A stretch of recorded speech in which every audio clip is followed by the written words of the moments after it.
ಓಂ ಶ್ರೀ ಗುರು ಬಸವಲಿಂಗಾಯ ನಮಃ. ಸರ್ವರಿಗೂ ಶರಣು ಶರಣ.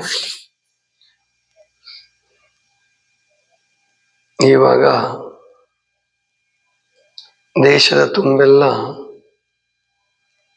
ಕುಂಭಮೇಳದ ವಿಷಯ ಹರಿದಾಡ್ತಾ ಇದೆ. ಅದರಲ್ಲೂ ಮೊನ್ನೆ ಕಾಲ್ ತುಳಿತಕ್ಕೆ ಬಲಿಯಾದಂಥ ಅನೇಕ ಜನರ ಬಗ್ಗೆ ಒಂದು ಸಹಾನುಭೂತಿ ವಿಚಾರ ಮಂಥನ ಶುರುವಾಗಿದೆ.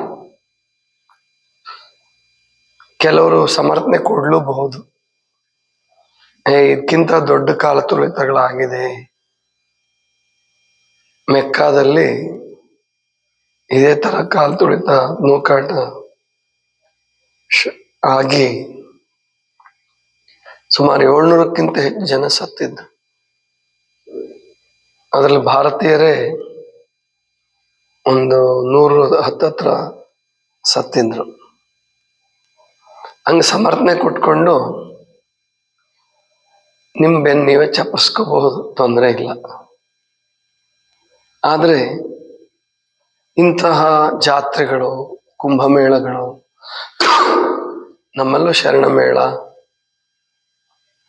ಬೇರೆ ಬೇರೆ ಮೇಳಗಳನ್ನು ಮಾಡ್ತಾರೆ, ಉತ್ಸವಗಳು, ಹಬ್ಬಗಳು. ಅದರಲ್ಲೂ ಜನದಟ್ಟಣೆ ಹೆಚ್ಚಾಗಿ ಬರ್ತಕ್ಕಂತಹ ಕಾರ್ಯಕ್ರಮಗಳು ಎಲ್ಲ ಮತಪಂಥಗಳಲ್ಲಿ, ಎಲ್ಲ ಜಾತಿ ಧರ್ಮಗಳಲ್ಲಿ ನಡೆಯುತ್ತೆ.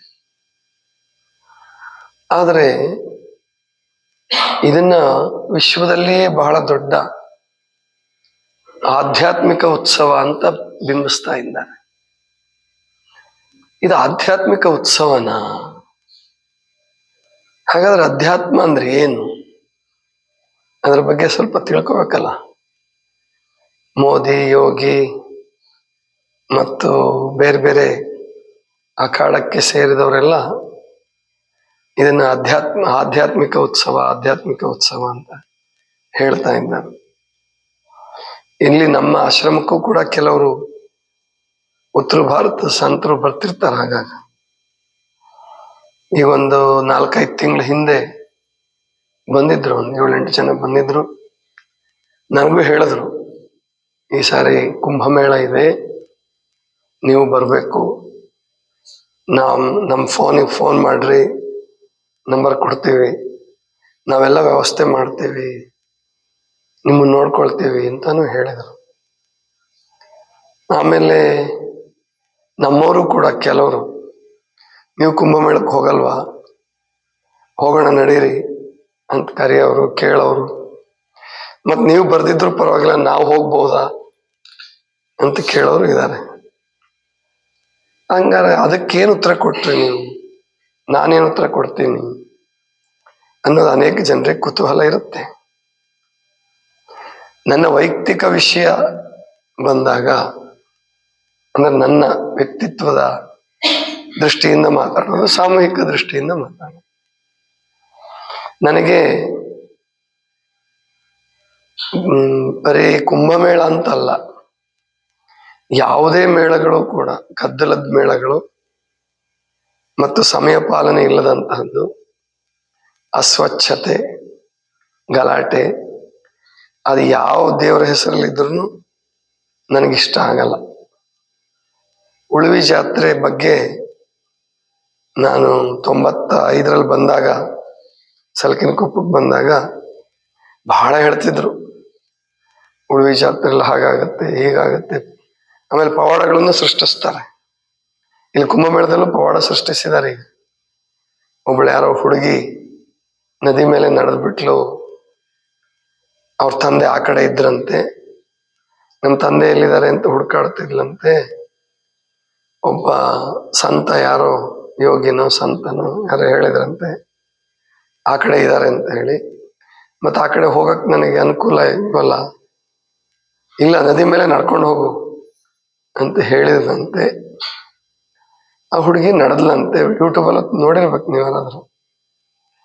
ಇವಳು ನದಿ ಮೇಲೆ ನಡ್ಕೊಂಡು ಹೋಗ್ಬಿಟ್ಲಂತೆ. ಹೆಂಗ್ ಹೋಗೋದು ಅಂತ ಕೇಳಿದಾಳು. ಇಲ್ಲ, ದೇವ್ರ ಮೇಲೆ ಭಾರ ಹಾಕು, ಹೋಗ್ಬಿಡ್ತೀಯ ಅಂತ ತಿಳ್ಕೊಂಡು ಹೇಳಿದ್ರಂತವ್ರು. ಸರಿ ಆಕೆ ನಡ್ಕೊಂಡು ಹೋಗ್ಬಿಟ್ಲು ಅಂತ ಹೇಳಿ ಯೂಟ್ಯೂಬಲ್ಲೂ ತೋರಿಸ್ತಿದ್ದಾರೆ. ನಮ್ಮ ಒಬ್ರು ಕಣ್ಣಿಲ್ದಿದ್ದವ್ರು ಫೋನ್ ಮಾಡಿದ್ರು, ಇದ್ರ ಬಗ್ಗೆ ನಿಮ್ಮ ಅಭಿಪ್ರಾಯ ಏನು? ನಾನು ಹೇಳಿದೆ, ನನ್ನ ಅಭಿಪ್ರಾಯ ಈಗಲೇ ಹೇಳಲ್ಲ, ಆದ್ರೆ ರಾಮಕೃಷ್ಣ ಪರಮಹಂಸರ ಅಭಿಪ್ರಾಯ ಮಾತ್ರ ಹೇಳ್ತೀನಿ ಅಂತ ಹೇಳಿಬಿಟ್ಟು, ಹಂಸರ ಜೀವನದಲ್ಲೂ ಈ ಘಟನೆ ನಡೆಯುತ್ತೆ. ಅಂದ್ರೆ ಅವರು ಹಿಂಗೆ ಗಂಗಾ ನದಿ ಅಲ್ಲೇ ಕಲ್ಕತ್ತಾದಲ್ಲಿ ದಕ್ಷಿಣೇಶ್ವರದ ಹತ್ರ ಗಂಗಾ ನದಿ ಇದೆ, ಅಲ್ಲಿ ಕೂತಿರ್ತಾರೆ ದಂಡೆನಲ್ಲಿ. ಒಬ್ಬ ನಡ್ಕೊಂಡೇ ಬರ್ತಾನೆ, ಅವನ ಪಾದಗಳು ಸಹಿತ ಕಾಣಿಸ್ತಿರುತ್ತೆ. ಅಷ್ಟ ಸರಾಗವಾಗಿ ಆರಾಮಾಗಿ ನಾವೆಂಗ್ ನೆಲದ ಮೇಲೆ ನಡೀತೀವೋ ಹಾಗೆ ಅವನು ನೀರಿನ ಮೇಲೆ ನಡ್ಕೊಂಡು ಬರ್ತಾನೆ. ಅದೇನು ಸುಳ್ಳಲ್ಲ. ಬಂದು ಪರಮಹಂಸರಿಗೆ ನಮಸ್ಕಾರ ಮಾಡ್ತಾನೆ. ಆಯ್ತು, ಪರಮಹಂಸ ಹಾಗೆ ಕೂತಿರ್ತಾರೆ, ಏನು ಕೇಳಲ್ಲ. ಆಮೇಲೆ ನಾನು ನದಿ ಮೇಲೆ ನಡ್ಕೊಂಡು ಬಂದಲ್ಲ, ನೋಡಿದ್ರಲ್ಲ ನೀವು? ಹೌದಪ್ಪ ನೋಡಿದೆ. ಮತ್ತೆ ನಿಮಗೇನು ಅನ್ನಿಸ್ಲಿಲ್ವಾ? ಏನ್ ಅನ್ನಿಸ್ಬೇಕು ಅಂತ. ಅಲ್ಲ, ಮತ್ತೆ ಇಷ್ಟೆಲ್ಲ ದೊಡ್ಡ ಸಾಧನೆ ಮಾಡಿದೀನಿ, ತಾವು ಎಲ್ಲವ್ರನ್ನು ಮೆಚ್ಕೊಳ್ತೀರಿ. ರಾಮಕೃಷ್ಣ ಪರಮಹಂಸರ ಸುದ್ದಿ ಕೇಳಿರ್ತಾನು, ಬಹಳ ದೊಡ್ಡ ಯೋಗಿ, ಸಂತರು, ಅವತಾರ ಪುರುಷರು ಎಲ್ಲ ಕಡೆ. ಆವಾಗ ಬರೀ ಭಾರತೀಯರಲ್ಲ, ಬ್ರಿಟಿಷರು ಕೂಡ ಮೆಚ್ಕೊಂಡಿರ್ತಾರೆ ಕೆಲವರು ಪರಮಹಂಸರನ್ನ. ಆವಾಗ ಹೌದಪ್ಪ, ಏನು ನಿನ್ನಲ್ಲಿ ವಿಶೇಷ ಏನಿದು? ಅಲ್ಲ, ಮತ್ ನದಿ ಮೇಲೆ ನಡ್ಕೊಂಡ್ ಬಂದಿದ್ ನಿಮಗೆ ವಿಶೇಷ ಅನ್ನಿಸ್ಲಿಲ್ವಾ? ಹೌದು, ವಿಶೇಷ ಅನ್ನಿಸ್ತು. ಇದಕ್ಕೆ ಎಷ್ಟು ದಿವಸ, ಈ ಸಾಧನೆಗೆ ಎಷ್ಟು ವರ್ಷ ತಗೊಂಡಿದೀಯ ನೀನು? 40 ವರ್ಷ ತಗೊಂಡಿದ್ದೀನಿ ಅಂತ. ನಾನು 40 ವರ್ಷದಿಂದ ಸಾಧನೆ ಮಾಡಿದ್ದೀನಿ, ಇಂಥ ಅದ್ಭುತವಾದ ಸಾಧನೆ ಮಾಡಿದ್ದೀನಿ. ಹೌದಾ, ಬಹಳ ಸಂತೋಷ. ನಿನ್ನ ಸಾಧನೆಯ ಬೆಲೆ ಎಷ್ಟು ಗೊತ್ತಾ ಅಂತ ಕೇಳ್ತಾನೆ. ಎಷ್ಟು ಅಂತ ನಾವು 4 ಆಣೆ ಅಂತ ನಾವಾಗ ಅಂತ ರಾಮಕೃಷ್ಣ ಪರಮಹಂಸ. ಯಾಕ್ರಿ ಹಿಂಗಂತೀರ ಅಂತ ಅವನಿಗೆ ಸಿಟ್ಟು ಬರುತ್ತೆ, ಬೇಸರ ಆಗತ್ತೇನೋ. ಅಂದ್ರೆ ಇವ್ರು ಬಹಳ ಹೊಗಳ್ತಾರ ನನ್ನನ್ನು ಅಂತ ತಿಳ್ಕೊಂಡಿದ್ದ ಅವನು. ಅವಾಗ ಯಾಕ್ರಿ ಹಿಂಗಂತೀರ, ಬರೀ 4 ಆಣೆಗೆ ನನ್ನ ಸಾಧನೆ ಬೆಲೆ ಕಟ್ತೀರ ಅಷ್ಟೇ ಅಪ್ಪ, ಅದಕ್ಕಿಂತ ದೊಡ್ಡ ಏನಿಲ್ಲ. ಯಾಕೆ? ನೀನ್ ಆ ಕಡೆಯಿಂದ ಈ ಕಡೆಗೆ ಬರ್ಬೇಕಾದ್ರೆ ದೋಣಿಯವನಿಗೆ 4 ಆಣೆ ಕೊಟ್ಟಿದ್ರೆ ದಾಟಿಸ್ಬಿಡ್ತಿದ್ದ ಅವನು. ಅವಾಗ ಇನ್ನೂ 4 ಆಣೆನೂ ಇಲ್ಲ. ಈಗ ನಿಮಗೆ ತಿಳಿಲಿ ಅಂತ 4 ಆಣೆ ಅಂತ ಹೇಳ್ಬೋದೇನೋ. ಆಗ 1 ಆಣೆನೋ ಅರ್ಧ ಆಣೆನೋ ಹಾಗ ಏನೇನೋ ಇತ್ತು. ಅವಾಗ ಇನ್ನೂ ಬಹಳ ಕಡಿಮೆ, ಸುಮಾರು 100-150 ವರ್ಷಗಳ ಹಿಂದಿನ ಮಾತಿದು. 150-160 ವರ್ಷದಿಂದ. ಅಂದ್ರೆ ಅರ್ಧ ಆಣೆಗೆ ದಾಟಿಸ್ಬಿಡ್ತಿದ್ದ. ಇಷ್ಟೇ ಅಪ್ಪ ನಿಮ್ಗೆ. ಇದಕ್ಕೆ ನಿನ್ ಜನ್ಮ ವ್ಯರ್ಥ ಮಾಡ್ಕೊಂಡ್ಬಿಟ್ಟಿಯಲ್ಲ, 40 ವರ್ಷ ಸಮಯ ಹಾಳು ಮಾಡ್ಕೊಂಡ್ಬಿಟ್ಟೆ. ಅದ್ರ ಬದಲು ದೇವ್ರನ್ನ ಭಜಿಸಿದ್ರೆ, ದೇವ್ರ ಧ್ಯಾನ ಮಾಡಿದ್ರೆ ನೀವು ಉದ್ಧಾರ ಆಗೋಗ್ಬಿಡ್ತಿದ್ದೆ, ಮೋಕ್ಷ ಪಡೆದು ಬಿಡ್ತಿದ್ದೆಲ್ಲ ಅಂತಾರೆ. ಒಂದು ಹುಡುಗಿ ಒಬ್ಬ ಯಾರೋ ಸಂತ ಹೇಳ್ದ ಕ್ಷಣಕ್ಕೇನೆ ನದಿ ಮೇಲೆ ನಡೆದಿದ್ದಾಳೆ ಅಂದ್ರೆ 99.99 ಸುಳ್ಳು. ಅದು ಏನೋ ತಂತ್ರ ಮಾಡಿದ್ದಾನೆ. ಅಂದ್ರೆ ಆ ಕುಂಭಮೇಳದ ಪ್ರಚಾರ ಮಾಡೋಕ್ಕೋಸ್ಕರವಾಗಿ ಸುಳ್ಳು ಹೇಳಿದ್ದಾರೆ. ಇದಂತೂ ಬಹಳ ದೊಡ್ಡ ಅಪರಾಧ ನನ್ನ ದೃಷ್ಟಿನಲ್ಲಿ. ಸುಳ್ಳಾಗಿದ್ರೆ ಸುಳ್ಳೇ ಅದು, ಸತ್ಯ ಆಗಿದ್ರಂತೂ ಅದೇನು ಪರಮಾತ್ಮನ ಶಕ್ತಿ ಪವಾಡ ಏನಾರ ಅನ್ಕೊಳ್ಳೋಣ. ಅದಕ್ಕೆ ನ್ಯಾಯಾಂಗ ನ್ಯಾಯ ಈಗೇನು ಸತ್ತವ್ರಿಗೆ ನ್ಯಾಯಾಂಗ ತನಿಖೆಗೆ ಆರ್ಡರ್ ಮಾಡಿದ್ದಾರೆ ಯೋಗಿ, ಇದಕ್ಕೂ ನ್ಯಾಯಾಂಗ ತನಿಖೆಗೆ ಆರ್ಡರ್ ಮಾಡ್ಬೇಕಾಗಿತ್ತು. ನಿಜವಾಗಿ ಆಕೆ ನಡೆದಿದ್ದು ಸತ್ಯವ ಅಂತೇಳಿ ಯೋಗಿನೇ ಆರ್ಡರ್ ಮಾಡಿದ್ರೆ ಯೋಗಿನೊಬ್ಬ ಶ್ರೇಷ್ಠ ಮುಖ್ಯಮಂತ್ರಿ ಅಂತ ಒಪ್ಕೋಬಹುದಾಗಿತ್ತು.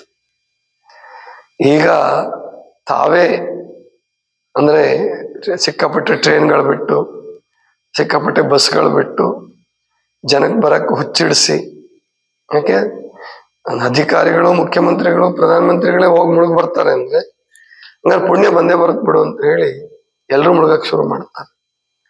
ಈ ಹುಚ್ಚಿಡಿಸಿ ಅವ್ರೇನಾರ ಸತ್ತಿದ್ರಲ್ಲಿ ಸ್ವಲ್ಪ ಪಾಪನೋ ಪುಣ್ಯನೋ ಹೋಗಂಗಿದ್ರೆ ಮೋದಿಗೂ ಯೋಗಿಗೂ ಹೋಗ್ಬೇಕು ಖಂಡಿತವಾಗಿ. ಯಾಕಂದ್ರೆ ಅವ್ರಿಗೆ ಜವಾಬ್ದಾರಿ ಇರ್ತದೆ. ಹಿಂದಿನ ಕಾಲದ ಕುಂಭಮೇಳ ಬೇರೆ, ಹಿಂದಿನ ಕಾಲದಲ್ಲಿ ನಡ್ಕೊಂಡು ಹೋಗ್ತಿದ್ರು. ಬಡವರು 2 ತಿಂಗಳು 3 ತಿಂಗಳು ಮುಂಚೆ ಹೋಗ್ತಿದ್ರು. ಪಾದಯಾತ್ರೆ ಮಾಡುವಾಗ ಅವನು ಯಾರೇ ಮಾಡಲಿ ಪರಮಾತ್ಮನ ಧ್ಯಾನದಲ್ಲಿ ಇರ್ತಾನೆ. ಮತ್ತು ಕಂಟ್ರೋಲ್ ಆಗೇ ಆಗತ್ತೆ. ಅವಾಗ ಜನ ಕಡಿಮೆ ಆಗ್ತಾರೆ. ಇವತ್ತು ಫ್ಲೈಟಲ್ಲಿ ಹೋಗ್ತಾರೆ, ಟ್ರೈನಲ್ಲಿ ಹೋಗ್ತಾರೆ, ಬಸ್ಸಲ್ಲಿ ಹೋಗ್ತಾರೆ, ಸ್ವಂತ ಕಾರ್ಗಳಿದಾವೆ, ಎಲ್ಲರ ಹತ್ರನೂ ದುಡ್ಡಿದೆ. ಇಂಥದ್ರಲ್ಲಿ ನೀವು ಕುಂಭಮೇಳಕ್ಕೆ ಬಂದ್ರೆ ಪುಣ್ಯ ಬರ್ತದೆ. ಏನದು ರೇಡಿಯೋದಲ್ಲೆಲ್ಲ ಹೇಳಿದ್ದೇನು ಪವಿತ್ರ ಡುಬ್ಕಿ. ಏನ್ ಪವಿತ್ರ ಅದು? ಯಾವ ಕಾರಣಕ್ಕೂ ಪವಿತ್ರ ಬರಲ್ಲ, ಪವಿತ್ರ ಆಗಲ್ಲ. ಆ ಭ್ರಮೆ ಯಾರು ಇಟ್ಕೋಬೇಡಿ. ಅಲ್ಲಿಯ ಹೊಲಸು, ಅಲ್ಲಿಯ ಗಲಾಟೆ, ಅಲ್ಲಿಯ ನೂಕುನುಗ್ಲು, ಇದು ಈಗ ಬರೀ ಸತ್ತಿದ್ದಕ್ಕೂ ವರದಿಯಾಗಿದೆ ಅಷ್ಟೇನೆ. ಇಲ್ಲೇ ಮತ್ತೆ ಆ ಹೊಗೆ, ಧೂಳು, ಆ ಬಸ್ಗಳು, ವಾಹನಗಳು ಸುಮಾರು ಒಂದು 15 ಕಿಲೋಮೀಟ್ರು ಹಿಂದೆನೆ ನಿಲ್ಸಿರ್ತಾರಂತೆ. ಅಷ್ಟು ದೂರ ನಡ್ಕೊಂಡು ಹೋಗ್ಬೇಕು. ನಡ್ಕೊಂಡು ಹೋಗೋದ್ರಲ್ಲೂ ಸುಖ ಇದೆಯಾ? ಎಲ್ಲ ಜನರ ದಟ್ಟಣೆ, ನೂಕುನುಗ್ಲು, ಗಲಾಟೆ, ಕೂಗಾಟ, ಜೈ ಜೈಕಾರ, ಇದ್ರ ನಡುವೆ ಹೋಗಿ ಏನ್ ಪುಣ್ಯ ಗಳಿಸ್ಕೊಂಡು ಬರ್ತೀರಾ? ಇನ್ನು ಶೌಚದ ವ್ಯವಸ್ಥೆಯನ್ನು ಮಾಡೋದಕ್ಕೆ ಹೆಂಗ್ ಸಾಧ್ಯ ಆಗುತ್ತೆ? ಹೇಗ್ ಸಾಧ್ಯ ಆಗುತ್ತೆ? ಒಂದು 20 ಲಕ್ಷ 10 ಲಕ್ಷ ಜನ ಸೇರಿದ್ರೇನೆ, 20,000 ಜನ ಸೇರಿದ್ರೇನೆ ಮಾಡೋದು ದೊಡ್ಡ ಕಷ್ಟ ಆಗುತ್ತೆ. ಅಂಥದ್ರಲ್ಲಿ ಕೋಟಿ ಲೆಕ್ಕದಲ್ಲಿ ಜನ ಸೇರಿದಾಗ ಹೇಗೆ ನೀವು ಶೌಚದ ವ್ಯವಸ್ಥೆ ಮಾಡ್ತೀರಾ? ಹೇಗೆ ಶುದ್ಧವಾದ ನೀರು ಕುಡಿಯಕ್ಕೆ ಕೊಡ್ತೀರಾ? ಮೇಲ್ಮೇಲ್ ದೊಡ್ಡವ್ರಿಗೆ, ಸಾಧುಗಳಿಗೆ, ಅಖಾಡಗಳಿಗೆ ಕೊಟ್ಬಿಟ್ರೆ ನಿಮ್ಮ ವ್ಯವಸ್ಥೆ ಪಾಸ್ ಆಯ್ತಾ? ಖಂಡಿತ ಇಲ್ಲ. ಇಂಥ ಹುಚ್ಚಿಡಿಸಿ ಏನು ಸಾಧಿಸಕ್ಕೆ ಹೊರಟಿದ್ದೀರಾ? ಅದಕ್ಕೋಸ್ಕರವಾಗಿ ನೀವು ಹುಚ್ಚಿಡಿಸಬಾರ್ದು. ಯಾರು ಮೋದಿ, ಯೋಗಿ ಅಥವಾ ಮುಖ್ಯಮಂತ್ರಿ, ಪ್ರಧಾನಮಂತ್ರಿ, ಶಾಸಕ, ಇಡೀ ಸಚಿವ ಸಂಪುಟ ತಗೊಂಡೋಗಿ ಅಲ್ಲಿ ಮುಳುಗಿಸ್ಬಿಟ್ರೆ, ಅಲ್ಲೇ ಮುಳುಗ್ ಬಂದ್ರು ಅವರೆಲ್ಲ, ಅಲ್ಲೇ ಮೀಟಿಂಗ್ ಮಾಡಿ ಏನ್ ಸಾಧಿಸಿದ್ರಿ? ಅದು ಸರ್ಕಾರದ ಹಣ. ಅದಕ್ಕೆ ಕೇವಲ ಯಾರೋ ಒಬ್ರು ಕೊಟ್ಟಿರಲ್ಲ, ಎಲ್ಲರ ಟ್ಯಾಕ್ಸ್ ಸೇರಿರುತ್ತೆ. ನೀವು ಅದ್ರಲ್ಲಿ ಹೆಂಗೆ ಪವಿತ್ರ ಆದ್ರಿ? ಹೆಂಗ್ ಪಾಪ ಕಳ್ಕೊಂಡ್ರಿ? ಇನ್ನು ಪಾಪ ಜಾಸ್ತಿ ಮಾಡ್ಕೊಂಡ್ರಿ.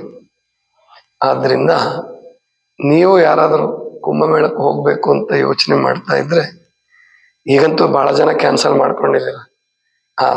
ಆ ಥರ ಆದ್ಮೇಲೆ ಪುಣ್ಯ ಒಂದು ಗುಂಜಿ ತೂಕದ್ದು ಪುಣ್ಯ ಬರಲ್ಲ.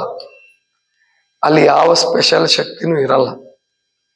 ಹಂಗೇನಾದ್ರೂ ನಿಮಗೆ ಸಂತರ ದರ್ಶನ, ಮಹಾತ್ಮ ದರ್ಶನ ಮಾಡ್ಬೇಕಾದ್ರೆ ಬೇರೆ ಸಂದರ್ಭದಲ್ಲಿ ಹೋಗಿ. ಪ್ರಯಾಗರಾಜದಲ್ಲೇ ಯಾರೋ ಯೋಗಿಗಳಿದ್ದಾರೆ, ಯಾವುದೇ ಕಾಶಿಯಲ್ಲಿದ್ದಾರೆ, ಎಲ್ಲರೂ ಇರಲಿ, ಗಲಾಟೆ ಇಲ್ಲದಾಗ ಹೋಗಿ ದರ್ಶನ ಮಾಡಿಕೊಂಡು ಒಂದೆರಡು ಮಾತಾಡ್ಕೋಬಹುದು. ಅವಾಗ ಒಂದೆರಡು ಹೊತ್ತು ಕೂತ್ಕೋಬಹುದು. ಒಂದ್ ದಿವಸ ಬೇಕಾದ್ರೆ ನೀವು ಅಲ್ಲೇ ಇರಬಹುದು. ಈಗ ಜಲ್ದಿ ಹೋಗಿ ಅಂತೇನೆ. ಮತ್ತೆ ಇವಾಗೆಲ್ಲ ಹೇಳ್ತಿದ್ದಾರೆ ದೊಡ್ಡವ್ರಿಗೆ ಇನ್ಮೇಲೆ ಬ್ಯಾನ್ ಮಾಡ್ತಾರಂತೆ. ಅಂದ್ರೆ ಮೊದಲು ಅವ್ರು ಬರ್ತಾರೆ, ಇವ್ರು ಬರ್ತಾರೆ, ಸುಧಾಮೂರ್ತಿ ಅವ್ರು ಬರ್ತಾರೆ ಅಂತ ಅನೌನ್ಸ್ ಮಾಡಿದ್ರು. ಈಗ ಬರಬೇಡಿ ಅಂತ ಹೇಳಕ್ ಅವರೇ ಶುರು ಮಾಡಿದ್ರು. ಅಂದ್ರೆ ಈ ಪರಮಾತ್ಮನ ಸಾಧನೆಯನ್ನ, ಆಧ್ಯಾತ್ಮಿಕ ಸಾಧನೆ ಎಲ್ಲಿ ಗಳಿಸಿದ್ರಿ ನೀವೆಲ್ಲ ಸೇರ್ಕೊಂಡು? ಮತ್ತು ಅದು ಆಧ್ಯಾತ್ಮಿಕ ಮೇಳ ಅಲ್ವೇ ಅಲ್ಲ. ಆಧ್ಯಾತ್ಮ ಅಂದ್ರೆ ಆತ್ಮಕ್ಕೆ ಸಂಬಂಧಪಟ್ಟಿದ್ದು. ಧ್ಯಾನ, ಪೂಜೆ, ಪ್ರಾರ್ಥನೆ, ಇದು ಆಧ್ಯಾತ್ಮ. ಇದು ಗಲಾಟೆ ಧರ್ಮದ ಹೆಸರಿನಲ್ಲಿ, ಸನಾತನ ಧರ್ಮದ ಹೆಸರಿನಲ್ಲಿ, ಹಿಂದೂ ಧರ್ಮದ ಹೆಸರಿನಲ್ಲಿ ನೀವು ಗಲಾಟೆ ಮಾಡ್ತಾ ಇದ್ದೀರಾ. ಅದರಿಂದ ಬೇರೆಯವರಿಗೆ ತೊಂದರೆ ಕೊಡ್ತಾ ಇದ್ದೀರಾ. ನೀವು ನಿಮ್ಮ ಕ್ರೆಡಿಟ್ ಬೆಳೆಸ್ಕೊಂತ ಇದ್ದೀರಾ. ಅವಾಗ ನಿಮ್ಮ ಕೆಲವರು ಫಾಲೋವರ್ಸ್ ಹೇಳ್ಬೋದು, ಸೂಲಿಬೆಲೆ ಚಕ್ರವರ್ತಿ ಅವರೆಲ್ಲ ಅಲ್ಲ, ದೊಡ್ಡ ಮೇಳಗಳಾಗ್ತವೆ, ನೀವು ಎಡಪಂಥೀಯರು, ಮುಸಲ್ಮಾನರಿಗೆ ಏನು ಅನ್ನಂಗಿಲ್ವಲ್ಲ. ಅಲ್ಲ, ಅವರು ಇವತ್ತಿಂದಲ್ಲ, ಅಲ್ಲೂ ಸತ್ತಿದ್ದಾರೆ ಅಂತ ಹೇಳಿದ್ನಲ್ಲ, ಇದಕ್ಕಿಂತ ಜಾಸ್ತಿ ಸತ್ತಿದ್ದಾರೆ. ಅವ್ರು ಕೆಡ್ತಾರೆ ಅಂತ ನೀವು ಕೆಡ್ತೀರಾ? ಅವರು ಹೆಣ್ಮಕ್ಳಿಗೆ ಶೋಷಣೆ ಮಾಡ್ತಾರೆ, ತಲಾಕ್ ಹೇಳ್ತಾರೆ, ಮತ್ ನೀವು ಹೆಣ್ಮಕ್ಳಿಗೆ ಶೋಷಣೆ ಮಾಡೋದನ್ನ ಸಮರ್ಥನೆ ಮಾಡ್ತೀರಾ? ಒಬ್ರು ಕೆಡೋದನ್ನ ನೋಡಿ ನೀವು ಕೆಟ್ರೆ ಅದೇನ್ ದೊಡ್ಡದಲ್ಲ. ಅವರಲ್ಲಿ ಇರ್ತಕ್ಕಂಥ ದೋಷನ ಅರ್ಥ ಮಾಡ್ಕೊಂಡು ನಿಮ್ಮ ದೋಷನ ತಿದ್ದುಕೊಂಡ್ರೆ ಆವಾಗ ನೀವು ದೊಡ್ಡವರಾಗ್ತೀರಾ. ಇಲ್ಲೇ ಹೋದ್ರೆ ಹೇಗೆ ದೊಡ್ಡವರಾಗ್ತೀರಾ? ಆದ್ರಿಂದ ಯಾರು ಕುಂಭಮೇಳಕ್ಕೆ ಹೋಗುವ ಯೋಚನೆ ಮಾಡಬೇಡಿ. ಈ ಪ್ರವಚನ ಕೇಳ್ತಾ ಇರ್ತಕ್ಕಂಥವ್ರು ಯಾರು ಅದ್ರ ಬಗ್ಗೆ ಯೋಚನೆ ಮಾಡಬೇಡಿ. ನಿಮಗೆ ನಿಜವಾಗಿ ಯಾತ್ರೆ ಮಾಡಬೇಕು ಅನ್ನೋದಿದ್ರೆ ಅದೆಲ್ಲ ಮುಗಿದ ಮೇಲೆ ಆ ಕಸ ಆ ಗಲೀಜೆಲ್ಲ ಕಳಿಯಕ್ಕೆ ಮತ್ತೊಂದು 1 ತಿಂಗಳು 2 ತಿಂಗಳು ಬೇಕು. ಅದೆಲ್ಲ ಹೋಗ್ಲಿ, ಗಂಗಾ ನದಿ ಮತ್ತೆ ಸ್ವಚ್ಛ ಆಗ್ಬೇಕು. ಇವ್ರು ಇಷ್ಟು ದಿವಸ ಏನು ಗಂಗಾ ನದಿ ಸ್ವಚ್ಛ ಮಾಡ್ಯಾರಲ್ಲ, ಅದೆಲ್ಲ ಮತ್ತೆ ಅಸ್ವಚ್ಛ ಆಗತ್ತೆ ಈ ಕುಂಭಮೇಳದಲ್ಲಿ. ಅದೆಲ್ಲ ಆದ್ಮೇಲೆ ಯೋಚನೆ ಮಾಡ್ರಿ, ಜೂನ್ ತಿಂಗಳ ನಂತರ ಹೋಗಿ ಬನ್ನಿ. ಆದ್ರೆ ಈಗ ಹೋಗುವ ಅಗತ್ಯವೂ ಇಲ್ಲ.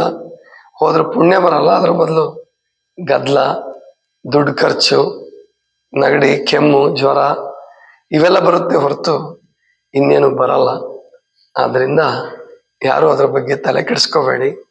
ಇಲ್ಲೇ ಶಾಂತಿ ಸಮಾಧಾನ, ನಮ್ಮ ಕರ್ನಾಟಕದಲ್ಲಿರೋಷ್ಟು ಶಾಂತಿ ಸಮಾಧಾನ ಎಲ್ಲಿದೆ? ಅಂತಹದ್ದನ್ನು ಬಳಸ್ಕೊಂಡು ನಿಮ್ಮ ಆರೋಗ್ಯ ಕಾಪಾಡ್ಕೊಳ್ಳಿ, ಹಣ ಉಳಿಸ್ಕೊಳ್ಳಿ. ಅದೇ ಹಣವನ್ನ ಒಳ್ಳೆ ಕೆಲಸಕ್ಕೆ ಖರ್ಚು ಮಾಡಿ. ಇದಿಷ್ಟು ಇವತ್ತಿನ ಚಿಂತನೆ. ಸರ್ವರಿಗೂ ಶರಣು ಶರಣ.